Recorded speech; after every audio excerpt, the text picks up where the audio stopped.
If you've been a longtime fan of wrestling, then you can usually predict what's going to happen on the show for the most part. After all, the stories told on any given show are usually straightforward and will generally lead the audience down a certain path. But on occasion, a swerve occurs, and because of that, we get a shock upset which none of us saw coming. But what are the biggest examples of this in wrestling history?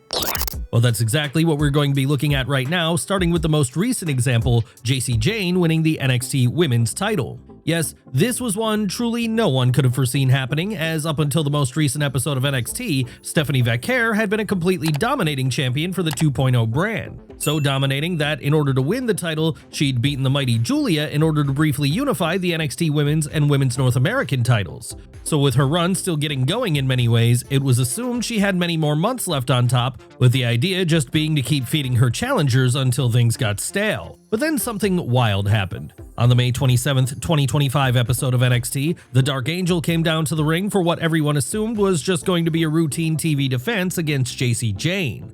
And the reason for that was because Jacy was never exactly positioned as a real threat to Stephanie going in. Rather, she was someone who was very much on a mid-card level. That said, even if she was the heavy underdog, by the time the bout was over, the heel would be declared the winner and would be holding the brand's women's world title over her head. Sure, it wasn't exactly what you'd call a clean win. No, in typical heel faction, there were a lot of shenanigans from Jayne's stablemates and fatal influence which helped get her the victory.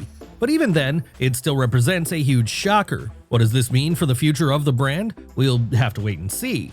But for now, NXT is open to being Jacy Jayne's personal playground going forward as she continues to elevate herself to the next level with this surprising reign. Of course, this isn't the only time a big shock title win has happened on the developmental brand though. No, during the dying days of the black and gold era, a similar situation would play itself out over in the men's division when our next subject, Leon Ruff, beat Johnny Gargano for the North American title. Forgotten about this one? Well, allow us to remind you, it was back in November of 2020, right in the midst of the global shutdown, that NXT booker Triple H decided to shock people with a moment they would never see coming. What was that moment? Well, as we mentioned a moment ago, it involved the at-the-time North American champion Johnny Gargano coming down to the ring for what appeared to be another pretty routine TV title defense against a young rookie by the name of Leon Ruff. Really then, the result of this one seemed academic, partially because Gargano was killing it as champion by then, and partially because Ruff was such an unknown performer. But in a true turn-up for the books, things would go far differently than anyone could have imagined, as by the time the closing bell had rung, the rookie would be standing tall as champion. How had he managed to do this?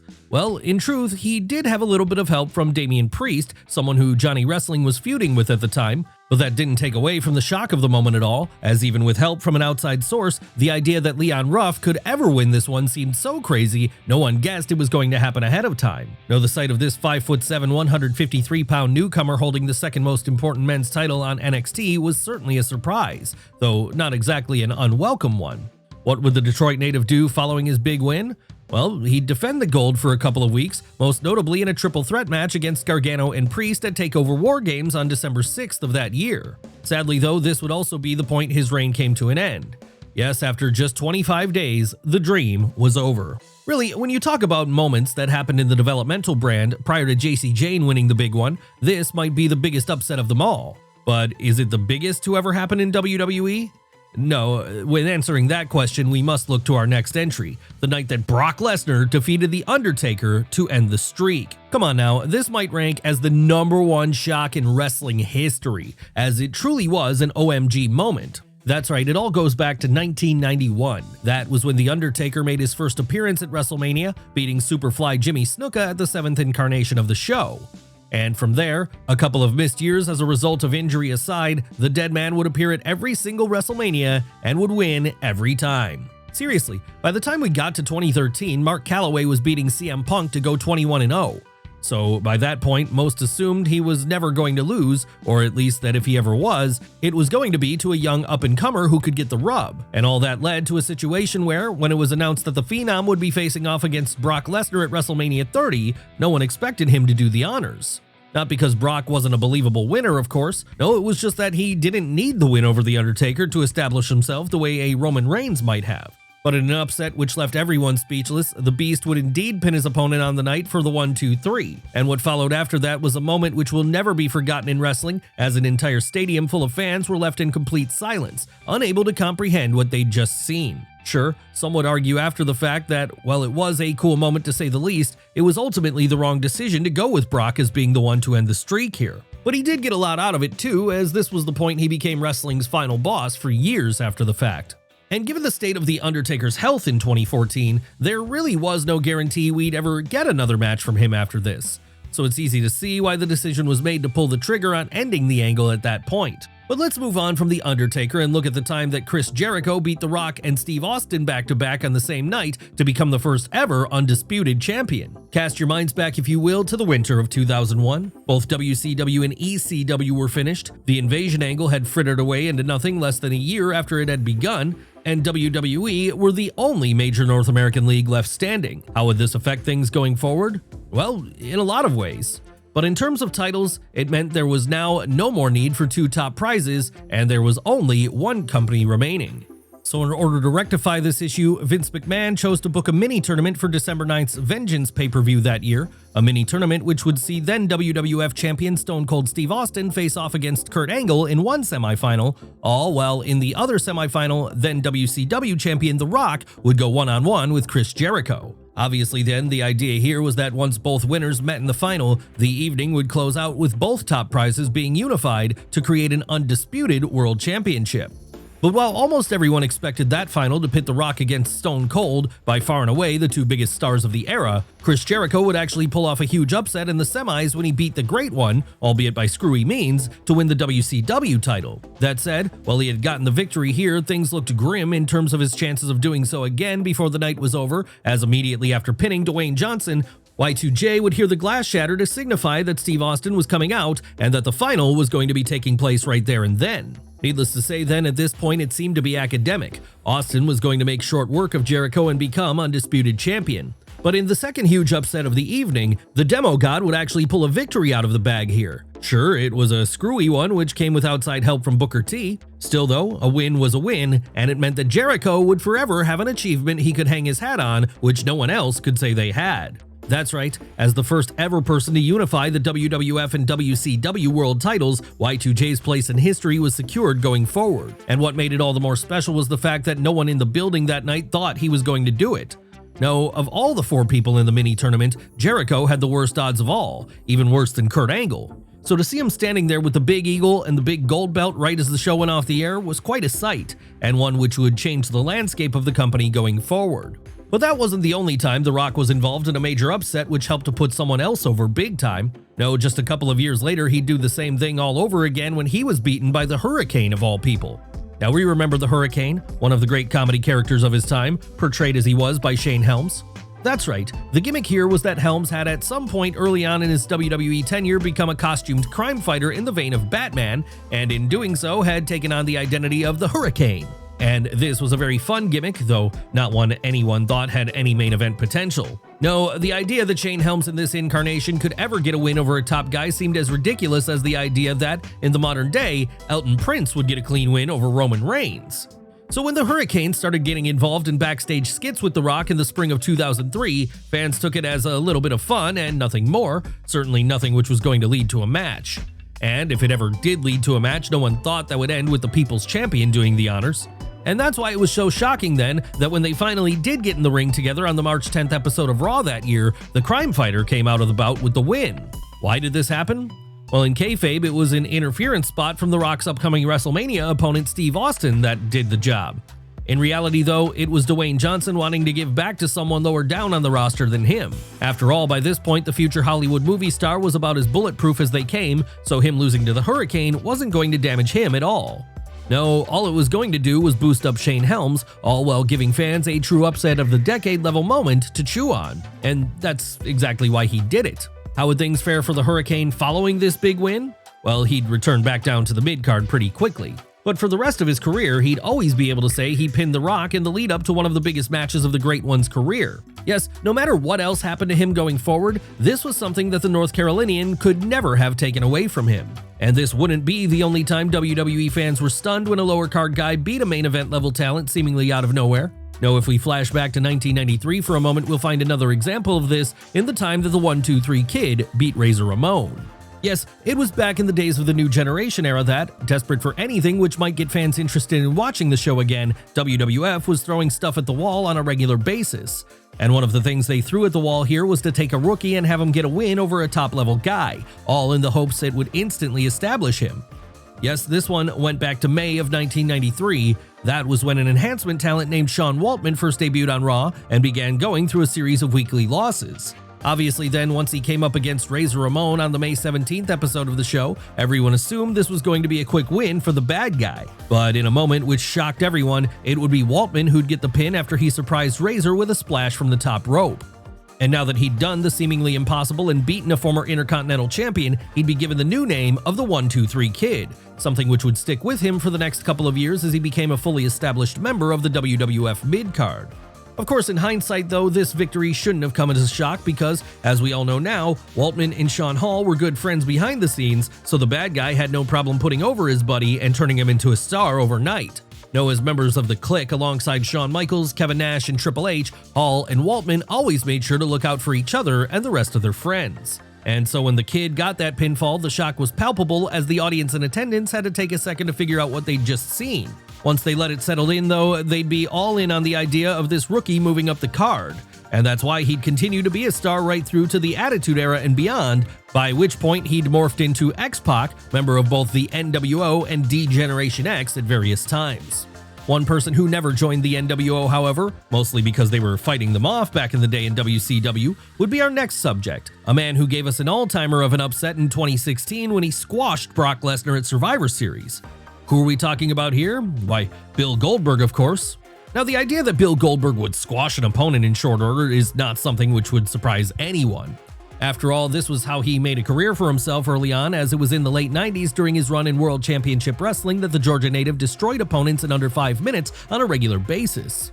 Hell, so dominating would he be back then, his undefeated streak would at one point be as high as 173-0, with him by that time being the WCW World Champion, a belt he'd won after pinning Hollywood Hulk Hogan clean in the middle of the ring on the July 6, 1998 episode of Nitro. That said, come the mid-2010s, Goldberg hadn't wrestled in over a decade and didn't seem to have any desire to return to the ring, certainly not for WWE, with the reason for this being his first run there had gone so poorly. But to the shock of many, in the autumn of 2016 it would be announced that Bill would indeed be making a comeback to WWE, and that he'd be doing so to challenge the man he'd beaten at WrestleMania 20, Brock Lesnar. Why did Goldberg want a round 2 here?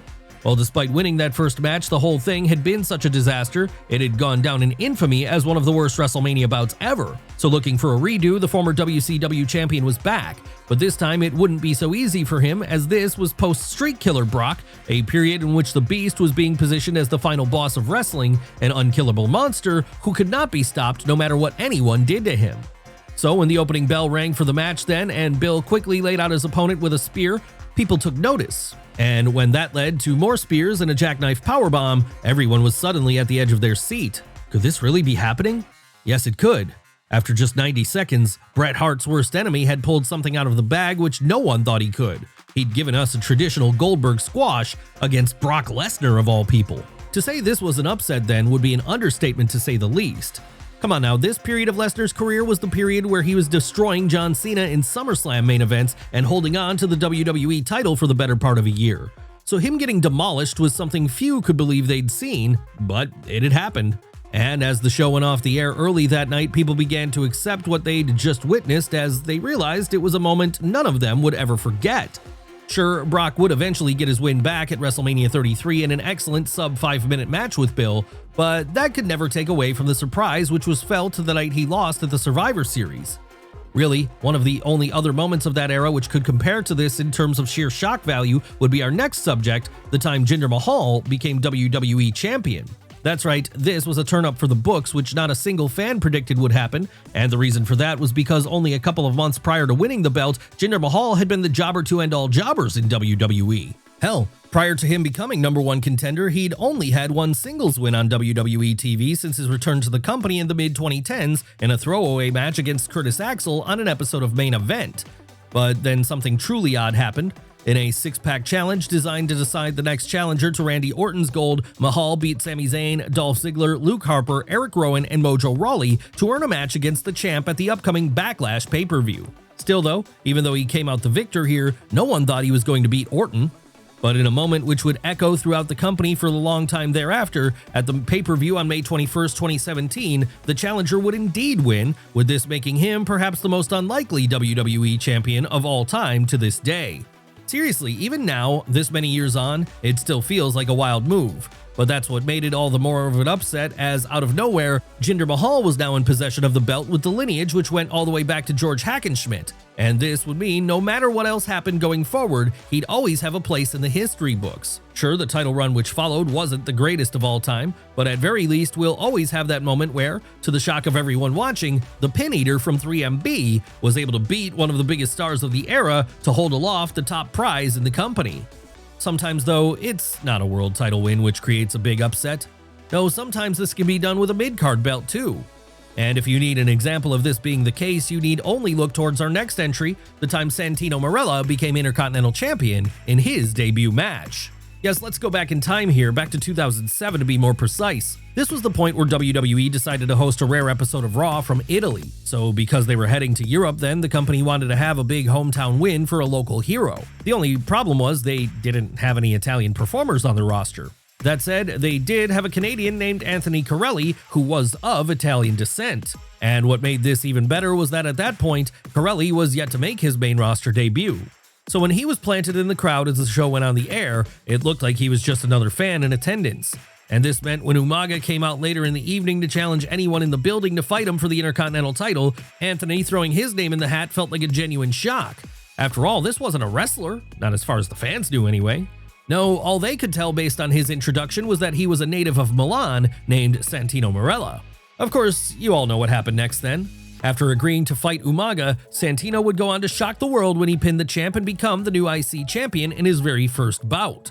And after that, he'd get a new contract with the company in kayfabe, one which meant he'd be a full-time WWE superstar going forward. Yes, it was quite a moment to see when it was happening.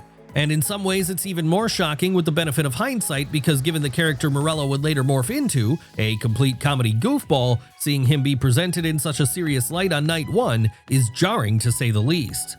Really, if we're talking about moments which came during the tail end of the Ruthless Aggression era, or at any point during the Ruthless Aggression era for that matter, this has to rank very high up on the list in terms of shockers, as there wasn't a single person in the building as Raw went on the air that evening who thought a guy from the crowd was going to walk away with the title and a WWE contract. But this is exactly the way things played out, and it would start a lengthy career for the Ontario native which continues on to this day, with him currently serving the role as on-screen authority figure over on TNA, all while occasionally making cameo appearances on NXT alongside his daughter Ariana Grace. But for as shocking as the moment of Santino beating Umaga was, even that might not be as big of an upset as our next entry, another moment from the Ruthless Aggression era. What are we talking about here? By the time Shelton Benjamin beat Triple H on an episode of Raw in 2004. That's right, while starting something of a rise up the card over on the Red brand, the Orangeburg native found himself coming face to face with Triple H, with this being a showdown which everyone assumed was going to end with the game coming out victorious. But then why wouldn't everyone assume this? After all, in 2004, Triple H was by some distance the top guy on Raw. And as for his opponent, well, he was someone whose solo career was only just getting started following his split from his Team Angle partner, Charlie Haas. But despite everything seemingly going against him, when the bell rang that night on April 4th, the Gold Standard was able to pull out an upset for the ages when he pinned the King of Kings. What was the reason behind WWE booking such a move here? Well, they wanted to catapult Shelton to the next level as they saw in him a potentially big star. And while things would never work out quite that way for Benjamin, with him eventually plateauing in more of a mid-card role, that shock victory still stands to this day as one of Raw's most unpredictable moments. And it wasn't just that first pinfall either, because in a fact which is often forgotten today, Shelton actually beat Triple H 3 times over the course of this period, a second time by countout and a third time by disqualification. So really, you could say he had the game's number back then. And such a boost this would be to him, even if it wouldn't make him a main eventer, it would be enough to lead to a prominent career in the industry which still continues to this day. But that's just the power a big upset win can have for some people, and it certainly worked to varying degrees for everyone else we've looked at today.